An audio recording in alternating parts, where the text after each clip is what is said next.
علي بن شاهين السويدي رئيس دائرة الأشغال العامة الآن. مرحبا بك سعادة المهندس.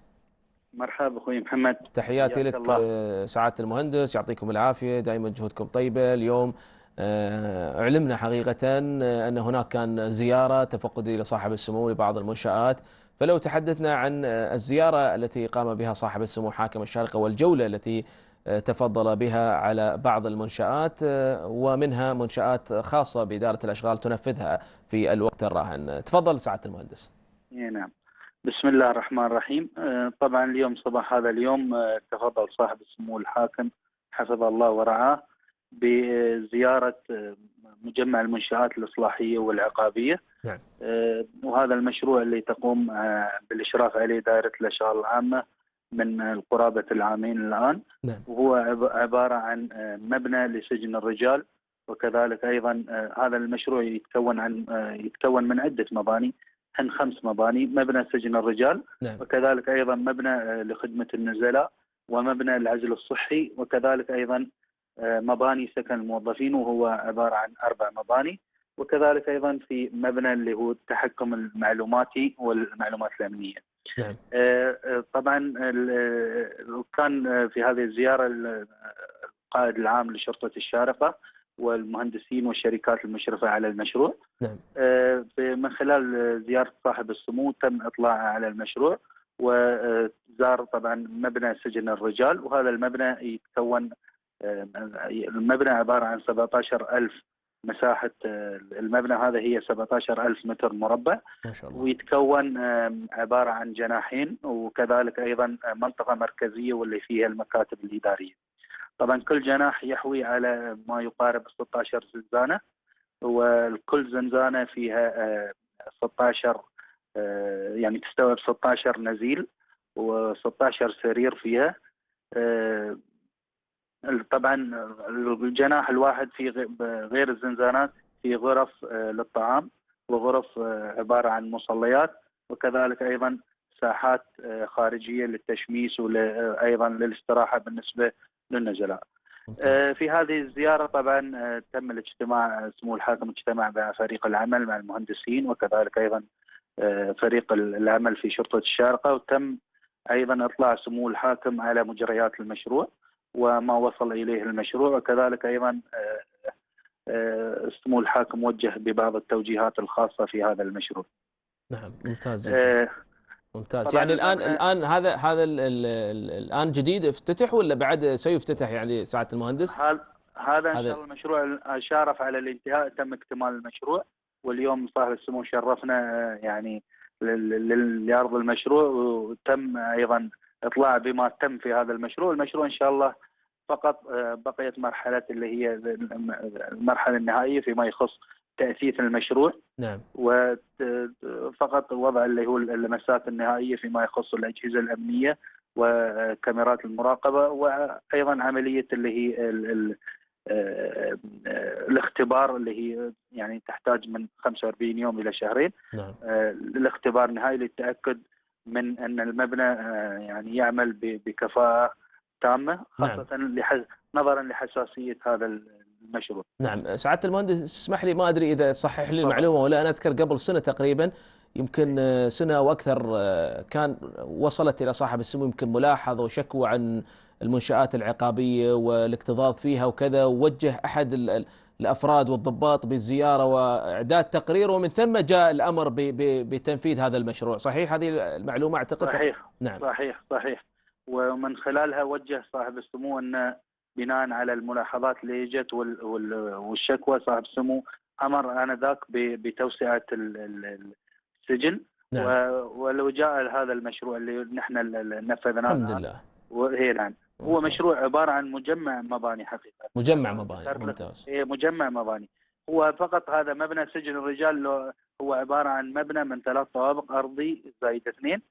طبعا المنطقة الرئيسية اللي ذكرت لك هي منطقة رئيسية عبارة عن مكاتب إدارية، وكذلك أيضا عيادة صحية، غرفة تحكم، غرفة لاستقبال زوار النزلاء، غرفة أيضا لاستقبال بعض السفارات والقناصل وهذه الجاليات الغير يعني مواطنة، وكذلك أيضا المبنى غير الجناحين الزنزانات في قاعات للمحاضرات، ممتاز. المحاضرات التوعية، في 4 قاعات للتأهيل ممتاز. ولإلقاء المحاضرات، كذلك أيضا المكتبة.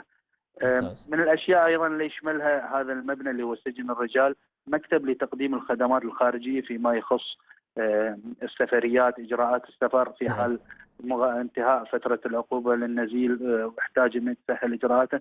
أيضا مكتب تسهيل لتسهيل خدمات النزلاء في هذا المبنى الرئيسي. يعني تكون المنشآت العقابية والإصلاحية هذه متكاملة، يعني الجانب المرتبط بالمحاضرات، بالجوانب التخليص المعاملات إلى آخره، بتكون متكاملة، مش فقط والله فقط عقاب، وإنما حتى إصلاح في أمور خاصة بفترة إقامتهم في هذه المنشأة.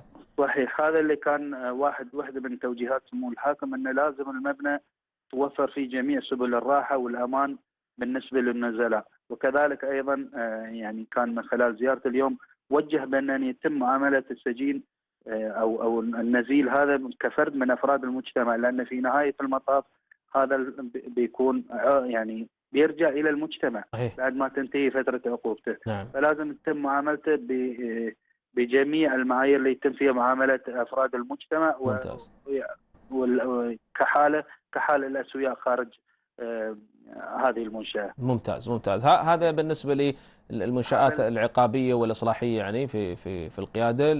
في بعد أيضا زيارة تفقدية أخرى كانت سعادة المهندس؟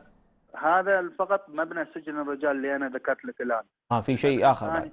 نعم، لأن هو مثل ما ذكرت لك هو عبارة عن 5 مباني رئيسية. ما شاء الله. هذا فقط مبنى سجن الرجال اللي هو أرضي زايد 2 اللي ذكرناه في هذه الخدمات. أيضا كذلك هناك في مبنى خدمة النزلاء، وهو مبنى مكون من أرضي زايد طابقين.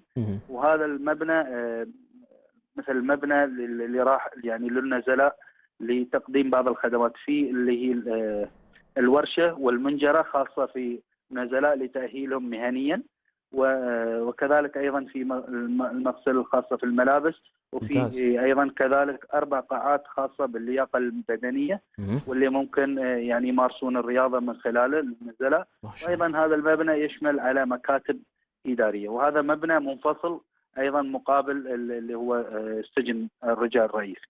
ما شاء الله. هذا المبنى الثاني. المبنى الثالث هو مبنى العزل الصحي، وهذا مبنى متكامل لعزل النزلاء اللي هم مرضى اللي فيهم بعض الأمراض اللي هي معدية. وهذا مبنى منفصل كامل، هو عبارة عن مبنى أرضي. وهذا المبنى طبعا يشمل غرفتين للطبيب، وكذلك أيضا في صيدلية ومختبر، وبعض الزنزانات اللي تم توفير فيها بعض الخصوصية وتم عزلها صحيا من تكييف، من أصباغ، من تشطيبات، من أرضيات، كلها تم مراعاتها أن تكون هذه مضادة للبكتيريا وعدم ناقلة للأمراض، بحيث أن النزيل المريض ما يعدي أي حد من زملائه. وهذا مبنى منفصل تماما. المبنى اللي هو الرابع هو عبارة عن مبنى سكن للحراس، وهذا المبنى يستوعب 320 ساكن، وهو عبارة عن 4 مباني مكونة من أرضي زايد أول، وهذه مباني للموظفين اللي بيديرون السوق بيديرون السجن، وهذه المباني هي عبارة عن سكن لهذه الحراس. بالإضافة إلى هذا في غرفة رئيسية واللي هي غرفة التحكم، وهذه غرفة التحكم الرئيسية المعلوماتية والأنظمة الأمنية طبعا تم تصميمها بحيث أنها تراعي جميع الاشتراطات الأمنية. ومن خلال هذه الغرفة يتم التحكم في البوابات، في الأقفال، في كاميرات المراقبة. أيضا كذلك هذا السجن تم تزويده بأحدث التقنيات الخاصة بالمعلومات الأمنية. وفيها بعض الكاميرات اللي تسمى الكاميرات التحليلية، غير عن الكاميرات المراقبة. طبعا النظام هذا الأنظمة الأمنية والنظام اللي تم استجلابه هو نظام عالمي. بعد ما تم تشكيل فريق من دائرة الأشغال وشرطة الشارقة، وتم زيارة بعض الدول المتقدمة مثل أمريكا وألمانيا ما شاء الله، والاطلاع على أفضل التقنيات. إن شاء الله أن هذه غرفة التحكم والأجهزة الأمنية بتكون الأول من نوعها في المنطقة، وبيكون هذا السجن رائد على مستوى التقنية المستخدمة في نظام إدارة السجن. ممتاز. إذا المنشأة الإصلاحية والعقابية كما ذكرتها يعني سعادة المهندس، في نعم. إضافات أخرى بعد في المنشأة العقابية والإصلاحية، ولا بعد ننتقل لمشاريع أخرى؟ والله هذا طبعا هذا ما تم إنجازه من المشروع. ما شاء الله. طبعا من خلال الزيارة سمو الحاكم زار واطلع على المشروع، وكذلك أيضا وجه صاحب السمو أن هذا المشروع طبعا تكلفته كلها ما يقارب 150 مليون درهم. وطبعا ايضا كذلك تم توفير البنيه التحتيه من طرق داخليه، نعم. من خدمات صرف صحي، نظام مكافحه الحريق، الاناره، السور الخارجي للسجن هذا ايضا تم الانتهاء منه. ممتاز. وايضا كذلك وجه صاحب السمو ان يتم الان بانشاء ايضا سجن للنساء وجه، وكذلك ايضا ما شاء الله إنشاء اللي هو مبنى إضافي لسجن الرجال، وهذه المرحلة الثانية من المشروع اعتمدها صاحب السمو، وكذلك أيضا مباني للإدارة ومباني لاستقبال الزوار. كل هذه المرحلة الثانية اعتمدها صاحب السمو بتكلفة تقارب 225 مليون درهم. ما شاء الله ما شاء الله. نعم. المشروع اللي تم تنفيذه الآن كم كان تكلفته سعادة المهندس؟ 150 مليون. 150 مليون. إذا يعني المشروع القادم أيضا أكثر يعني بتكون مباني وتفاصيل. المرحلة القادمة والمرحلة الثانية بقيمة 225 مليون. صباح هذا اليوم تم إطلاع صاحب السمو أيضا على الأماكن المتوفرة فيما يخص التوسعة، واعتمد القيمة الخاصة بهذا المشروع أيضا، ووجه بالبدء فورا بالمرحلة القادمة لهذا المشروع. ممتاز ممتاز. طيب أيضا أعتقد الآن المنشآت العقابية والإصلاحية يمكن كفيت ووفيت فيها، المشاريع الأخرى سعادة المهندس؟ كذلك أيضا بعد ما انتهينا من مشروع مجمع المنشآت الإصلاحية والعقابية، نعم. صاحب السمو أيضا توجه بزيارة محمية واسط، ما شاء الله، واطلع على الممشى المطاطي المنفذ على طول محمية واسط، وأيضا تم إطلاع على سير المشروع، ووجه أيضا بالاستعجال بإنهاء المشروع نعم لاستخدامه من قبل مرتادي المنطقة. وجه أيضا أن يتم إنارة الممشى ما شاء الله، وكذلك أيضا البدء في أعمال الزراعة الجانبية فيما يخص الممشى. ممتاز ممتاز جدا. ما شاء الله شغالين. أعتقد يمكن في غضون يمكن أسابيع بسيطة ينتهي هذا المشروع أفتكر. إن شاء الله نحن نعمل على قدم وساق، وبناء على زيارة صاحب السمو أيضا بنبدأ نسرع الجدول الزمني للمشروع للانتهاء منه في أقرب فرصة إن شاء الله. بإذن الله بإذن الله. جزيل الشكر لك سعادة المهندس. إذا عندك أي إضافات أو أي شيء تبغي تضيفه أيضا من خلال هذه المكالمة. جزاك الله خير. بارك الله فيك. شكرا. نعم. شكرا لك سعادة المهندس علي بن سعيد بن شاهين السويدي، رئيس دائرة الأشغال العامة، كان معنا متحدثا حول المشاريع التي تفقدها صاحب السمو حاكم الشارقة. شكرا لك سعادة المهندس، بارك الله فيك.